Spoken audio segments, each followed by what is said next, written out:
Hey, welcome to Drop Dead Serious, everyone. I'm Ashleigh Banfield, and in this very special episode, we're talking about the University of Idaho student murders. Just when we thought we had a full picture of what happened that tragic night, I just got my hands on some brand new court filings that dropped in Bryan Kohberger's case.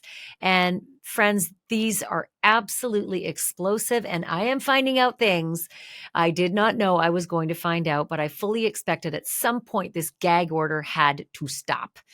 All right, so what we're learning is that prosecutors are really pushing back against Bryan Kohberger's efforts to toss out his Amazon purchase history. And I know why. If I were Bryan Kohberger, I wouldn't want anyone knowing what I was up to 8 months before the murders, because his Amazon purchase history shows he bought a K-bar knife. Let that sink in. Bryan Kohberger bought a K-bar knife on Amazon 8 months before the murders. And that's not all. Bryan Kohberger, according to the documents, went on Amazon and bought a K-bar knife sheath, identical to the one that was found at the crime scene. The same sheath that had that little minuscule piece of DNA, his DNA, on the snap. And he wasn't finished, apparently, according to the prosecutors. The Amazon purchasing history shows he also made sure the knife was sharp by buying a knife sharpener. I'm going to pause right there for 1 second, because if you're watching on YouTube, I'm going to show you. This is an exact replica of the knife in question, okay? Here's the knife, right? And here's the sheath.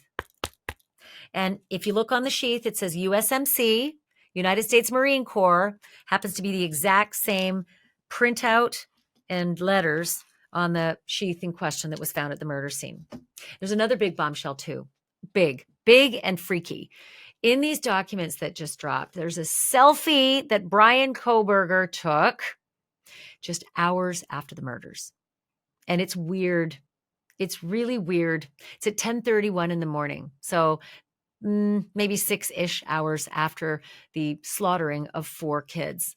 And it shows him freshly showered with wet hair, giving the thumbs up in the bathroom with the shower behind him.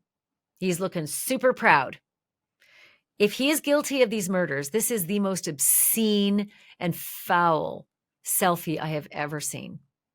If he's guilty, he is literally celebrating to his own little camera. I pulled it off. I got showered off. I'm clean. I did it. The perfect murder. If he's not guilty, it's a very unfortunate selfie at 10:31 in the morning. This is an hour and a half before even the 911 call is placed.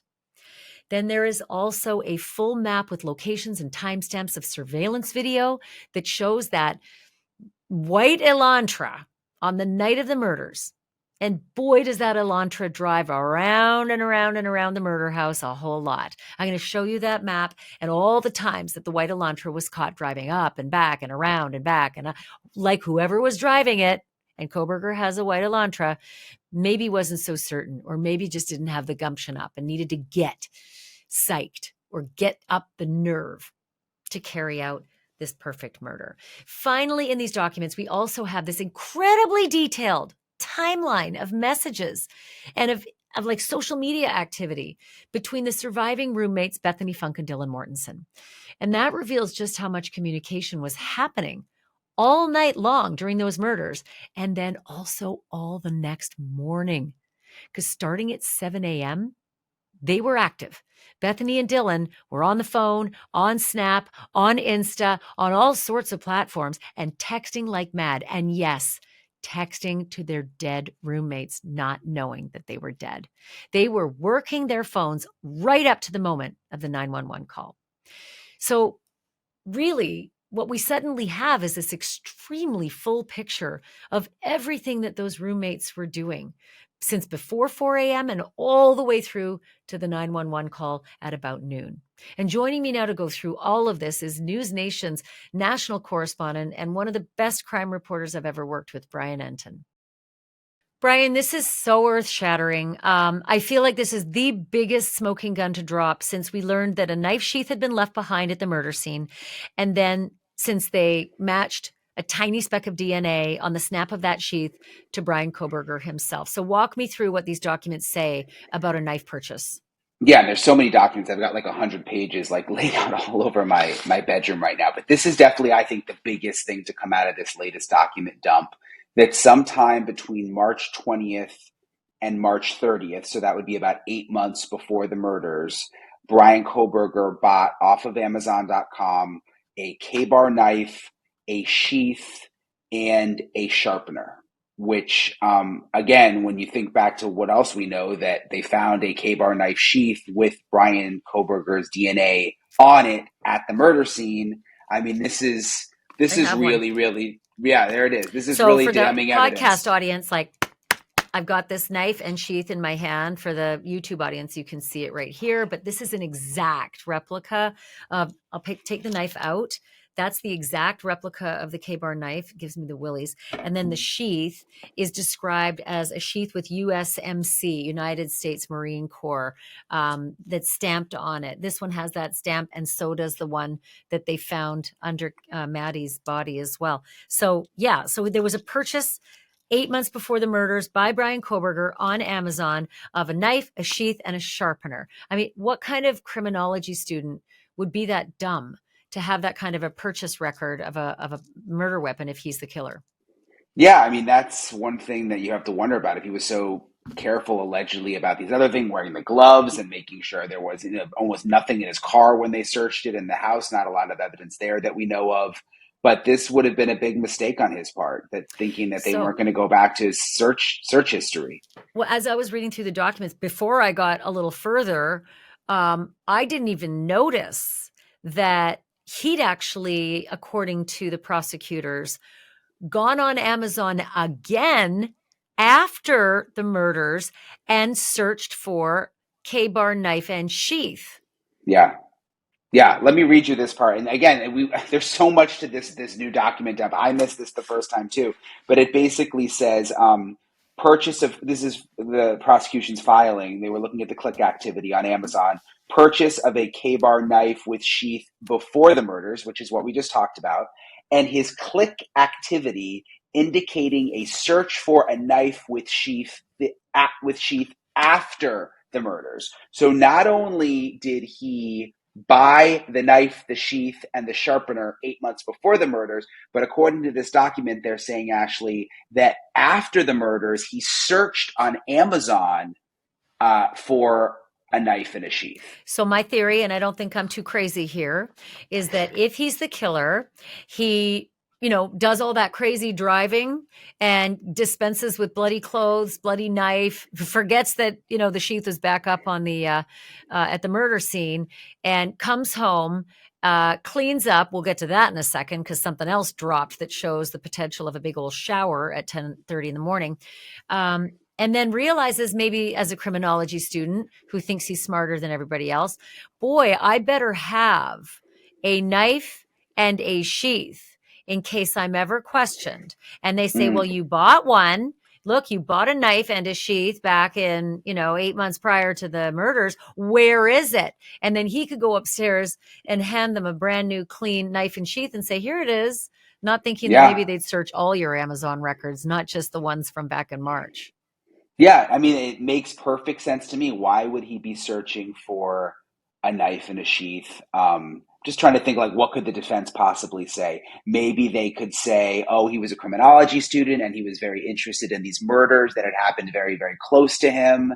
And this is the kind of stuff that he studies. And he was just looking to see what would it cost? How easy would it be to get a knife? I mean, um, Even though they would say to him, well, what do you mean? You bought one already. Where yeah, is it? right. Where's And the your one you DNA is bought in on the, March? Yeah. yeah, and your DNA is on the sheath, by the way. But yeah, By the way, BT dubs. Yeah, not yeah. good. This is what, again, in the business of what Bryan and I do, it's called bad facts. I would call these horrendous Yeah. facts. Like I say, these are nails in the coffin. And I've But been okay, wondering, Ash, like with this stuff that's coming out, and I know anything can happen, but it's like, what are they thinking going into this trial? Like you have to wonder, like, everybody's like, is there going to be a plea deal? And I don't think there will be, because I don't think they're going to take death off the table because the don't need it. families want. But it's just not looking good for the No, defense. I don't think you need a plea deal in this case. And I don't know that the families want it. I certainly No. know that I talked to Steve tonight. He is so relieved by this information. He's so relieved that there's an Amazon track to a knife and a sheath and a sharpener purchased by Kohberger. He is so happy that this stuff is just lining up. He calls them facts. He's mad at Mm, the internet for being nasty to the roommates and imagining all these other scenarios where maybe BK gets off, and he's just feeling better and better now that the gag is starting to crack and more yeah. facts and more bad facts for Bryan are coming through. Yeah. And it is starting to crack. Oh my gosh. Like all the stuff we got tonight. Wow. I know, right? Okay, well, speaking of that, this photo, oh my God. um you sent it to me first. You got it first, and you sent it to me and said, look at this. This is Yeah. 10:31 a.m. on the morning of the murders. So explain to the audience what it showed.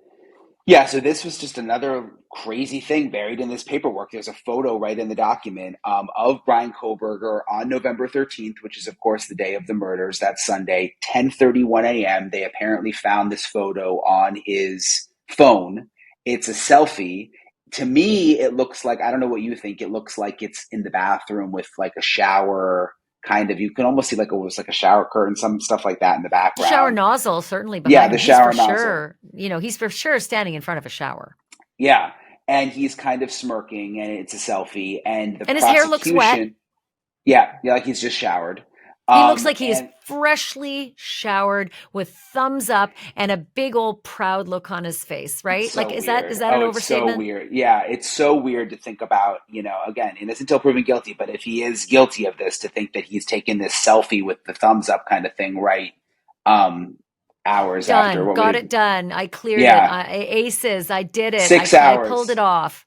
Yeah, 6 hours after the murders. But the prosecution is now trying to use this photo. That's why it's in this document. They want to bring this in and show the jury because Dylan, the roommate, the surviving roommate, said bushy eyebrows. That's what she said in a couple of the interviews with police after the murders, that the person who came into the house who she saw had bushy eyebrows. So they want to show this photo to the jury to say, hey, this is the most recent photo we have after the murders. What do you think about, do you think it matches up with the Yeah, eyebrows comment? here's Bryan Kohberger's selfie with his eyebrows 6 hours after the murder.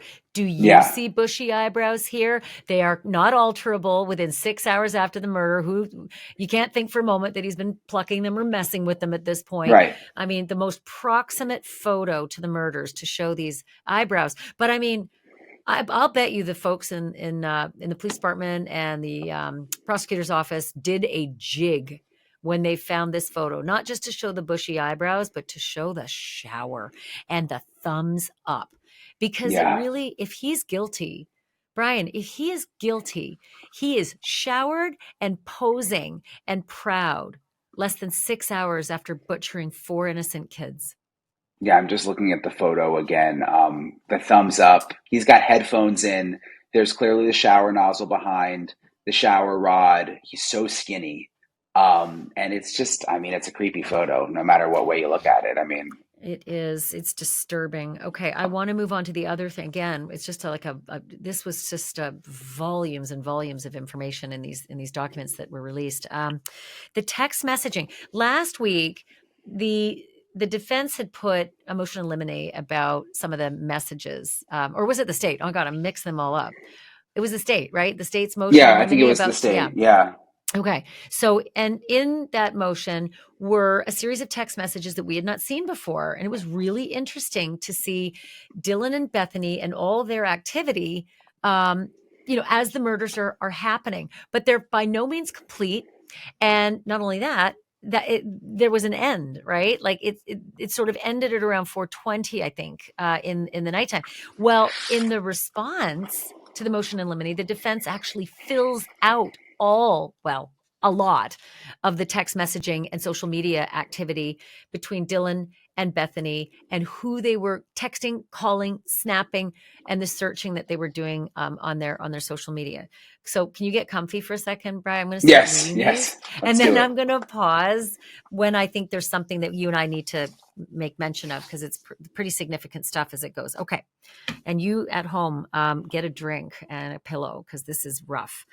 So it starts at about 2:10 a.m. Dylan Mortensen texts an Uber driver asking if he was driving, and the Uber driver texts back confirming he's driving.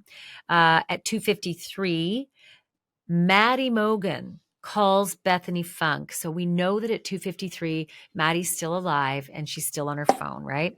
Then an hour passes. At 3:51, Dylan is still awake. We know that because she's creating a new contact on her phone.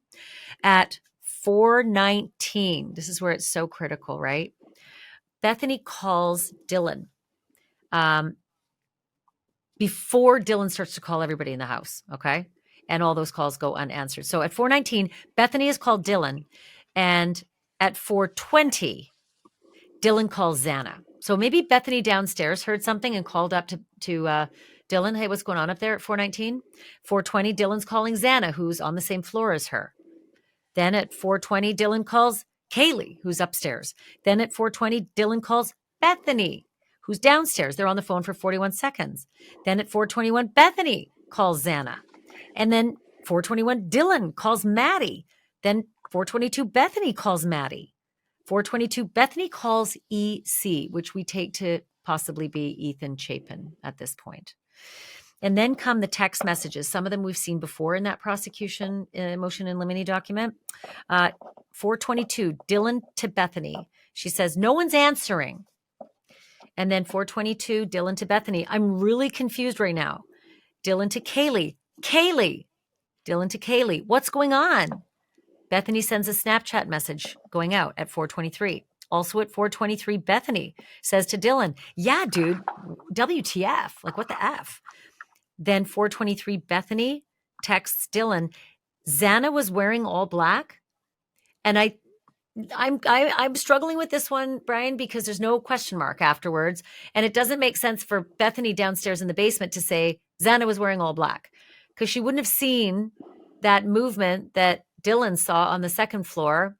I'm thinking Dylan might have been on the phone with her and mentioning something about someone in all black.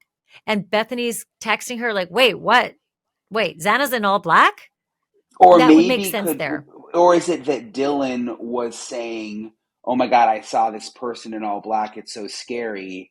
And could Bethany be telling Dylan, "No, no, Xana was wearing all black. Like, chill out." Oh, good one. Yeah, no, you're right. You know Yeah, what I Xana was mean? wearing all black tonight, so Yeah, don't freak yeah, out. yeah, No, yeah. you're Like right. it was probably just Xana. You know? You know what? That's brilliant, because then Dylan says to Bethany right away, I'm freaking out right now. And then says to Bethany, no, it's like a ski mask almost, Yeah. a ski mask almost. And then Bethany's like, STFU, like, shut the F up. And Bethany goes, actually, like, as if to say, wait, hold it. Ski mask, actually? And then Dylan says to Bethany, like he had something over his forehead and little end mouth. And then 4:24, Dylan says to Bethany, Bethany, I'm not kidding. I'm so freaked out. 4:24, Bethany says to Dylan, so am I. Dylan says, phone is about to die. F. Bethany to Dylan, come to my room. Run down here. And then at 4:24, right when Bethany has said to Dylan, run down here, Dylan then calls Entin again, or calls EC, which I take to mean Entin Chapin. 4:24, Dylan texts something to Bethany, and it's not in this document. Bethany, 4:25, texts something to Dylan, and it's not in this document. And then at 4:27, Dylan makes an outgoing call, doesn't say to whom. Sometime around now, at 4:27, we think that it's possible Dylan actually made that run to go downstairs to spend the night in Bethany's room. But she did go out into that hallway after being terrified and frozen in shock, that the probable cause affidavit said. Mm. And she did go down to Bethany's room at that point. Do you remember reading that in another document, that she spent the night in Bethany's room down in the basement? Vaguely. Do you? No, but someone on my team does. They remember, and I thought, oh, I must have been off that night or something because Yeah, I don't no, I don't remember that. remember it. I don't remember it. I just I've heard you talking about it and thinking it. Maybe that's why. There's been so many documents now. I don't I remember it know. being in black and white though. I don't think. I think it's out there. I think our podcast audience, listen, comment and rate and say everything Someone will about know. this. Yeah. You're gonna know for sure. Our audience is gonna know for sure. So we're now at 4:27. Dylan has an outgoing message to Snap. Dylan has another outgoing message to Snap, and then Dylan calls Kaylee. We're back to that now, right? We're calling again upstairs to the roommates on the third floor. Then Dylan calls Xana. Then Bethany calls Maddie. Then Bethany calls Maddie again. Then Bethany calls Kaylee again. And then Bethany calls Kaylee a second time. And then we're at 4:32 and Dylan texts Kaylee. We don't have the verbatim there. It's not included in the doc. And then 4:34, Bethany accesses Snapchat and then does Instagram at 4:37. My thinking here, tell me if I'm wrong. They're trying all different ways to message. Snap, Insta, um, you know, text. Like, do you think that's what they're doing when they're accessing Instagram and accessing Snap Yeah, here? or I'm just thinking with, I mean, with my friends, you're texting for something, but then they might be sending each other like reels on Instagram too or something. You know what I mean?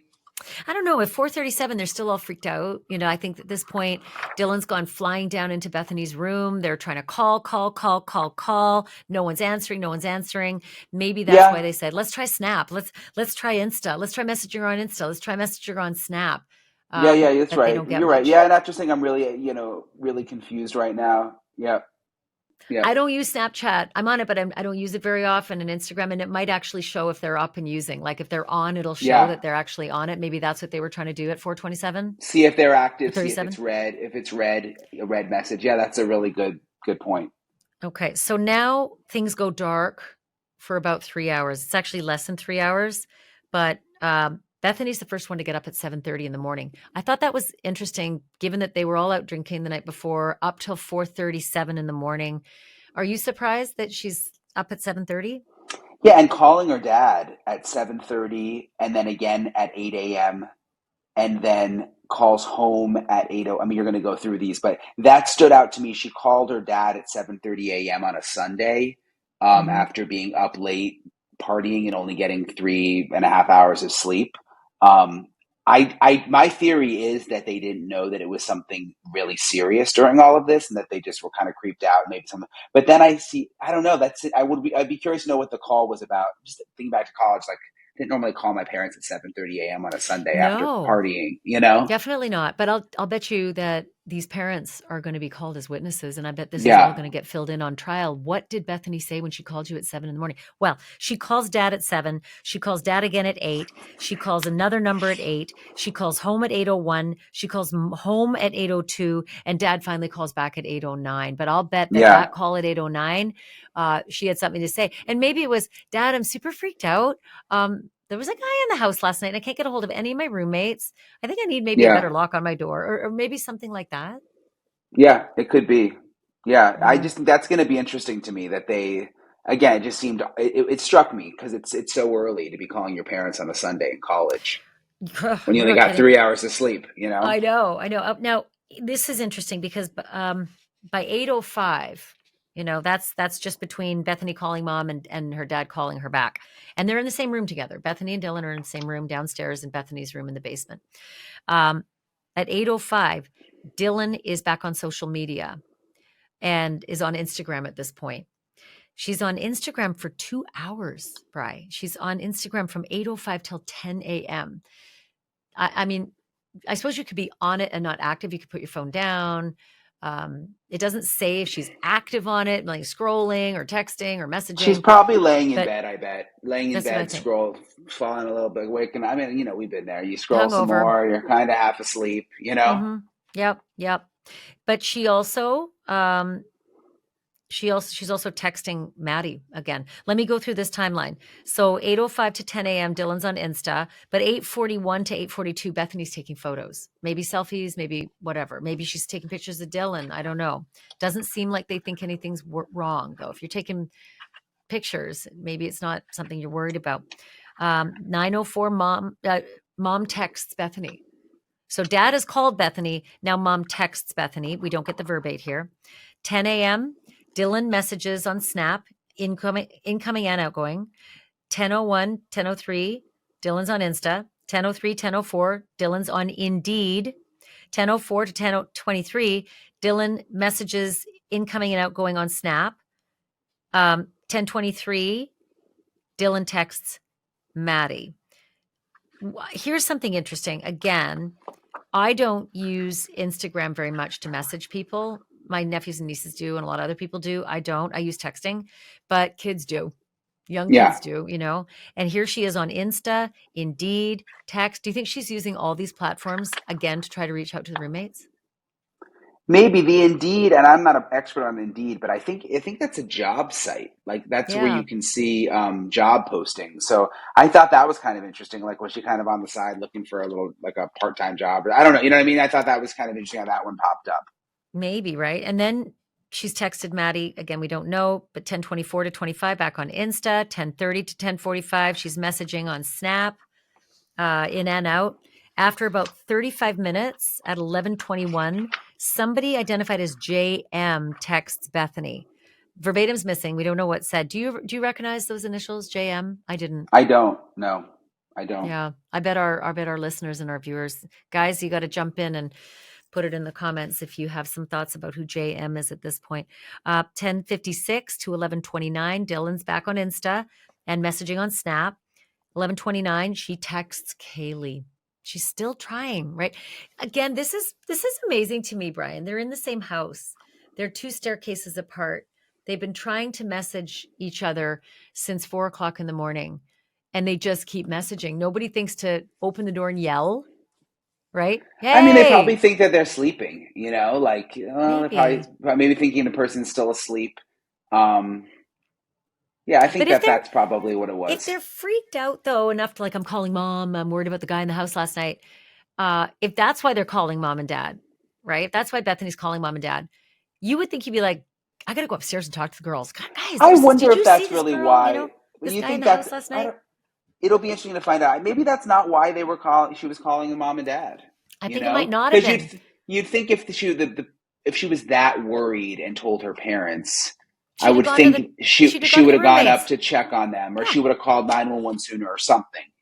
If she was that freaked out about the guy in the house last night to call dad and mom and say, yeah, weird, something really weird happened last night, Yeah, you would think that they would also be freaked out enough to go up and like knock on Maddie's door, knock on Kaylee's door, knock on Xana's door and say, guys, are you up? Did you see what happened last night? Who was that guy? No, yeah. that's not what's happening. So 10:56 to 11:29, Dylan is on Instagram and messaging on Snap. 11:29, Dylan texts Kaylee again, but we don't know what said. 11:29 to 11:32, Dylan's on Instagram, messaging on Snap. 11:35, Dylan's on Yik Yak. Okay. Yik Yak, for anybody who doesn't know, is a social platform that's a small radius where you can just, it's like a message, it's a community message board. You can go on Yik Yak and find out like, wow, was I ever wasted at that party last night? Did you guys see that guy pass out at the such and such bar? Maybe, Bryan, she's going on Yik Yak to say, to see if anybody posted anything weird about a guy in a ski mask and wearing all black in their neighborhood. She could have. I'm still going back to your theory of though that she's just bored in bed. I think she's just laying in bed, half asleep. Sunday I morning. just think of the random apps that I might open, like eBay. I don't just something. I'm just bored. Yeah, yeah. You just And maybe Yik Yak was to look and see, wow, was that party ever great last night? I wonder if anyone's commenting about it. Like yeah, maybe yeah, that's yeah, all she's on totally. Yik Yak about. Then she goes on TikTok at 11:36. Then she messages again on Snap at 11:37, but we don't have the verbate. Then at 11:39 to 40, Dylan and her dad text back and forth. Verbate's missing. Then Bethany at 11:49 calls JM. Still don't know who JM is. 11:50, JM texts Dylan. 11:44 to 11:50, Dylan's on Insta. Then at 11:50, Dylan calls EA, whom I believe is Emily Aland, Hunter Johnson's girlfriend. And Hunter Johnson is one of the fraternity brothers who came over and eventually made the discovery and said, get out, get out, get out. We think it's Yeah. him who says, get out, get out, get out, get out of the house. Um, But that's it. Just a one phone call to Emily Allant. Then at 11:51 JM, again, Mystery JM texts Dylan. 11:51 to 11:55, Bethany and JM text back and forth. So they're all talking. Dylan, Bethany, and JM are all talking back and forth in this whole period of time. Then at 11:54, Dylan is back on Instagram. This is weird. 11:54 to 11:57, Dylan's on Insta. But at 11:56, a minute before, Bethany calls 911. So I'm trying to figure that out. Is there any scenario where you could see Dylan scrolling on Insta from 11:54 to 11:57 where Bethany's freaking out and calling 911 at Or 1 minute Dylan just beforehand? left her Instagram app open, you know what I mean, while they were Yeah. talking about what the heck is going on. I think this is bad. Like they're still not responding. You know what I mean? You could be right there because 11:51 to 11:55, Bethany and JM are texting back and forth, and she could be walking upstairs at that point, right? They could be Yeah. walking upstairs and knocking on Xana's door, the girls, and Bethany is freaking out and says, "Dylan, I'm really worried about this. Like JM and I are texting. I'm Yeah. really worried. Like we're upstairs now." And maybe you're right. Maybe Dylan leaves her phone at that point, And the and other leaves thing it is, like, open. when you read all of these out, I'm just thinking of like younger people I know, my younger cousins who are in college. You've got like your boys. I mean, these kids, like, and I text a lot, but they're different apps opening this person, that person, copy paste this app, Snapchat. You know what I mean? Like, this is Yeah. what they kind of do, I think. They're fast. They're fast and They're furious with fast. messaging and checking Yeah, and scrolling and messaging, like back and forth 100%. between Insta Snap, TikTok, Insta Yeah. Snap. It's pretty astounding. I'm just trying to imagine what happened before you dialed 911 because the first thing out of Dylan's mouth is terrified. Something happened. My I guess don't is know. they Remember, went up, they finally went up to go check on Kaylee. I think. They Kaylee? Oh, you finally think said, No, I think I they, don't think they checked on Kaylee. I think they went to check on Xana because they're only talking about Xana being unconscious. or And she Xana. can't, I think, okay, one of them. I think that finally they, no response. Let's go. Like you said, they finally went into the room. Let's go. It's almost noon now. right. And then, But she went from 11:54 to 11:57 on Instagram to being terrified on that 911 call. And why is yeah. Bethany calling 911, but Dylan is the one on the phone? Do you know what I mean? Like, that's interesting. Bethany dials 911, but Dylan is the one on the call, freaked out like terrified from the very beginning. I think, again, just the passing of the phone around. And I mean, they were probably sleeping in the same bed. They're right there next to each other. Yeah. Yeah. But I wonder if all that, like everything from, JM and Dylan and JM and Bethany talking and texting back and forth, I think maybe that's the point where they're like, we can't get in the door. Xana's door is locked. Something. She's not answering. We can't get hold of Ethan. We're really freaked out. We're worried that maybe they OD'd because that's the worst thing I'm thinking they're thinking. The worst It's thing just that, so weird. Like, even when you go back to the beginning, so we think the murders happened between 4:04 and 4:20. That's when Kohberger, or when we allegedly right. got to the house. Yeah. It's just weird when you look at these texts. Like 3:51, Dillian creates new contact in her phone. 4:19. It's all 419 is right. the noise, right? 419 is when Yeah, all the weirdness starts because the noise is yeah. happening. So I think the And that's when murders, that's when Bethany yep. calls Dylan. But it's just weird to think, I don't know. It's just It's for also for weird that four people to be stabbed to death. I know You it's just weird that envision Bethany called. screaming and Well, I'll tell you something about that. Bethany in the basement is calling Dylan on the middle floor.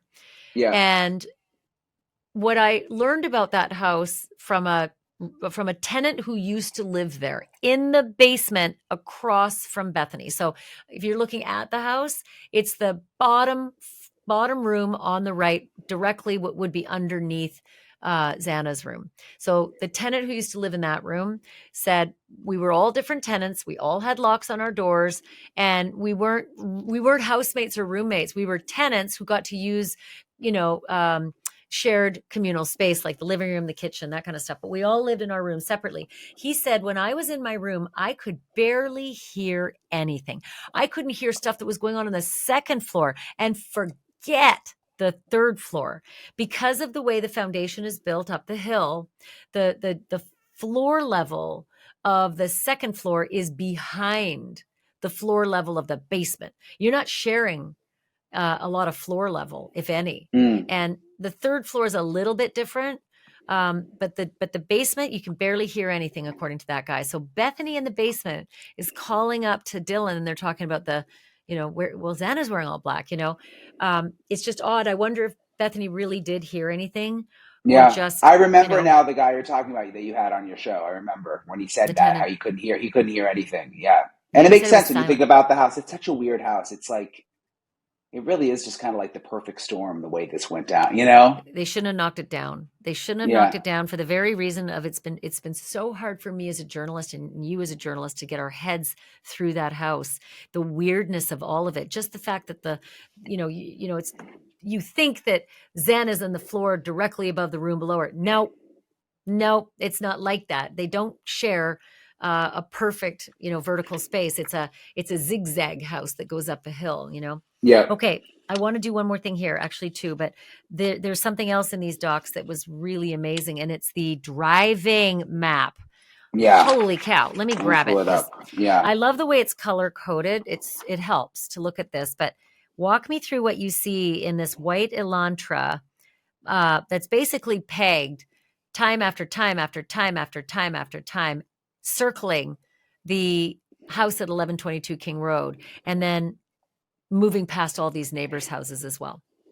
Yeah. So there was a security camera at the house next to where the murders happened on King Road. That's the blue box that you see. So these are, and this is new. I haven't seen this specific of data before this I hadn't release. either. So these are all the times that the white Elantra drove by this surveillance camera right next to where the murders happened. 3:30 a.m., 3:33 a.m., 3:38 a.m., 3:40 a.m., 3:56 a.m. So it's just circling, and then 3:58 a.m. And then again at 4:04 a.m., which is when prosecutors believe that he went in to kill them between And made entry. 4:04 and Yeah. made entry. And then you look at the yellow, and these are other nearby surveillance cameras. The yellow box again, 3:30. Just going by, making these circles, and then even over on the other side, this is just a couple blocks away, but he was allegedly kind of circling the area, and they've got that on all of these different cameras. Well, yeah. I mean, they've got 1122 King Road with all those times you listed.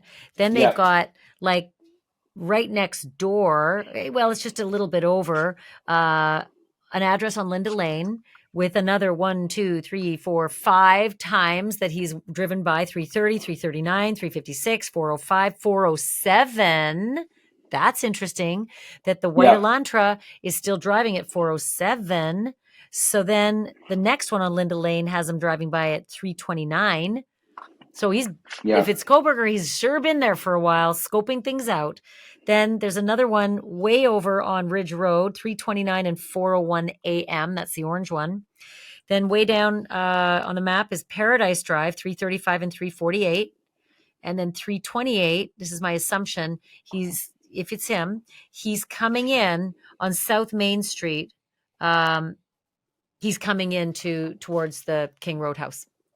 And there's another map too, Ashley. I don't know if you've seen it, that they released that shows the route that they believe he took to to the murder scene, It's which like is back road, like interesting. it's back It's roads, back like, roads. yeah. Yeah, and I know it. I can see it in my head because I've driven that back road before. It's not the way you would go. It's not the easiest way to get there. It's you go back and loop around this kind of weird curvy neighborhood, hilly neighborhood, and come around the backside. Yeah, and I think that's super fascinating because you drove it and you showed us, Yeah. and you can't like it's not like city streets. It's not a grid. It's windy and No, tricky, and you not at kind of have to all. know your way. And so if it's Kohberger, if the killer is Kohberger, that guy did so much surveillance in the months before the murder and knew his way well. He'd been in and out of that neighborhood. He'd been spotted on surveillance multiple times, many days and months before the murders. And so it would make sense that he's kind of got it down pat, but maybe is worried. and panicking and freaking out a little bit and has to drive by the house a few more times. Like, can I do it? Do I have the guts? Am I really going to do it? Yep. Am I really going to pull this off? Have I checked off every box? As a criminologist, have I done it exactly according to the checklist to make sure I don't get caught? That's what this map says to me.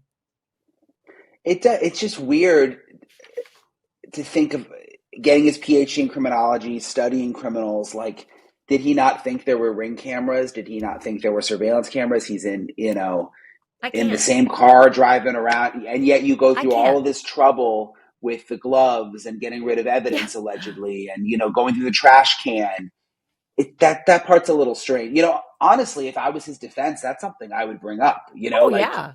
you know, Oh, sure. Of course. But my God, if I had a dime for every criminal trial that I've covered in this very, very long career of mine, for criminals who thought they were smarter than everyone else and thought that yeah, they'd done all the right things only to be tripped up by like a toll tag. I covered a murder in which a woman killed her husband, and it was the toll tag that she didn't even think about on her car, yeah, gauging her going all these places where she said she wasn't that night. And so, yeah, listen, I got to say, he's not a doctorate in it yet, right? I don't know how far into the program he got, but man, if this is him, does he have hubris? And that's going to be his downfall, right? The Achilles was how much he thought he knew more than everyone else. yeah, yeah. And this is all. I mean, when we the paint the picture they're going to paint at this trial is going to just be. And Mm, we're just think about it. There's so much more to come. I just can't believe how much we didn't know. And I and know. these document dumps happen. Imagine what we still don't know. Like you were saying that. I mean, I don't think that they have the knife. I No. think we would know that by now. But there's just, I mean, some of these things I would have thought we'd know by now too. That he bought a knife 8 months before. I would have thought that would have come out. I would have thought that would have been in the probable cause, maybe. Yeah, I'm trying to search my mind for why all this had to be under gag for 2.5 years. Listen, I've made no secret of how I feel about gag orders. First of all, I'm a journalist, so I have a dog in the fight. But second of all, I'm an American. And I'm so proud of the justice system in this country because I have been to Iraq, I have been to Iran, I have been to Syria, I've been to Saudi Arabia. I know how justice works in other places, and I don't ever want to get near to the garbage that I've witnessed over there. And so when I start seeing judges putting things into secret bags and secret drawers and putting hoods over cameras, I start to say, I smell a rat. The reason that this country is the shining example on the hill is because we are transparent and we, the people, exact justice, not some freaky despot or some, Mm-hmm. renegade prosecutor or leader.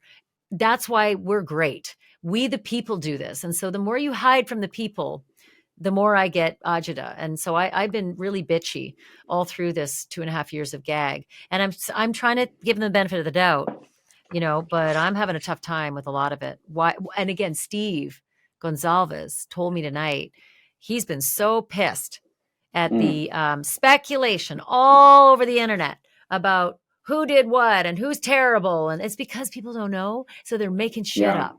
And who are the victims of that? Poor Dylan and poor Bethany who've been excoriated. And I agree with Steve. Yeah, no, it's true. I forget what the saying is, but it's like darkness breeds something. I mean, it's true. Like, you need when there's nothing, when they're not giving out any information, everybody just has these crazy theories. The YouTubers and all those people go crazy. And something switched with this judge, though. I'll tell you. I mean, in the last month, remember he put out that ruling that he wasn't going to keep stuff secret automatically anymore, and he's kept to it. I I mean, wonder if he there's a heard my lot show. I wonder if he he may heard how many have. times I've been yelling and screaming at the top of my Yeah, and lungs when about you secret smell a justice. rat, I've only heard you say that about 3 times in 4 years. So you don't say Oh, that all the time. When you smell a rat, we know it's I serious. my senses just start, popping off. Yeah, Okay, one more thing I want to talk about before I wrap up, and that is this another big thing we learned in these documents. We knew that the defense was postulating about Bryan Kohberger having autism, yeah, and I thought, well, hold it. What is this about? What are you going to try to put in here now? What, you're going to suggest that he's autistic and he shouldn't be executed, or what's the point? And then we got more in the filings. It isn't just autism. No, yeah, it's autism spectrum disorder, obsessive compulsive disorder, and developmental coordination disorder. Those are the three. And there's a whole Mm. psychological report that they attach with the doctor who examined Bryan Kohberger. And it's interesting because the defense argues like we're not trying to say that he doesn't know the difference between right and wrong, Hmm. um, but we want the jury to know why he acts the way he acts. And I don't know if they're just, a lot of people think Bryan Kohberger is creepy, the way his Sure. mannerisms are, the way I mean, I've been to the courtroom with him. He is creepy. He's just got a creepy vibe to him. He doesn't look around like a normal person. And maybe that's what maybe they want to get that out there just so Well, people will, that language it stands out to me. He doesn't, it's not for the purpose of showing that he does not know right from wrong. Knowing right from wrong is um, insanity, right? If you're fighting something based on insanity, you have to prove that the defendant did not know right from wrong. That's one of the prongs. So when I saw that language, I thought, hold on here. They're not gonna they're not gonna fall on an insanity defense here, are they? I think they would have had to file that long before now. But that's the language.